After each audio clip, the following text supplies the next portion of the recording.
Oops, sagutan sa kalsada. Saan nakipaglaban sina General Emilio Aguinaldo at ang kanyang mga kasama?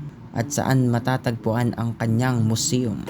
Guys, samahan niyo ulit ako sa aking biyahe. Dito tayo sa Alabang, papuntang Kawit, Cavite. Dito tayo along Alabang Zapote Road. Sunod po nito guys ay Las Piñas. Kinat ko na po guys para mas mabilis. Dito pa rin tayo sa Alabang Zapote Road. Dito na po yung mga nagsasagutan.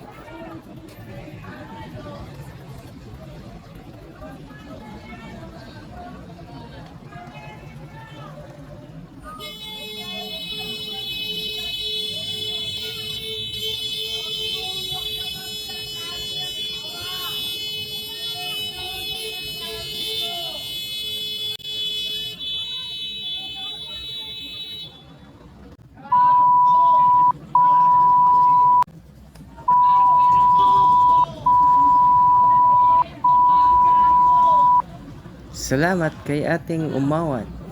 Kailangan pa bang may umawat bago tumigil? Di ko po alam kung ano ang dahilan ng kanilang pinagsagutan. Pero guys, sa mga ganyan sa kalsada, hindi po natin may iwasan. Kaya haba-habaan po natin ang ating pasensya.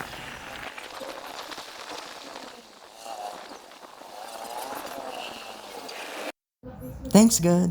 Kahit kakalimutan natin magpasalamat sa Panginoon, may mga bagay pa rin nagpapaalala sa atin na kailangan nating magpasalamat. Dito na po tayo sa may boundary ng Las Piñas at Cavite.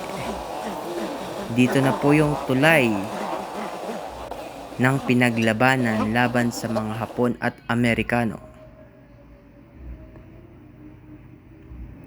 Dito guys, dito yan sa Bacoor, Cavite. Diretso ulit tayo. Susunod naman ito, Bacoor, Cavite. Kawit, Cavite na po. Dito na tayo sa Kawit, Cavite. Dito na matatagpuan ang museum ni Emilio Aguinaldo, ang unang presidente ng Pilipinas. Dito din siya nilibing.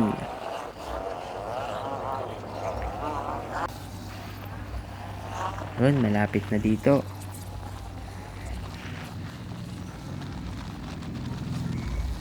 Alam niyo ba kung anong edad si Emilio Aguinaldo bago namatay? Malalaman natin mamaya. Siguro karamihan sa atin nakalimutan na. Dito na. Oops. Aguinaldo Freedom Park. Emilio Aguinaldo, 1869 to 1964, 95 years old.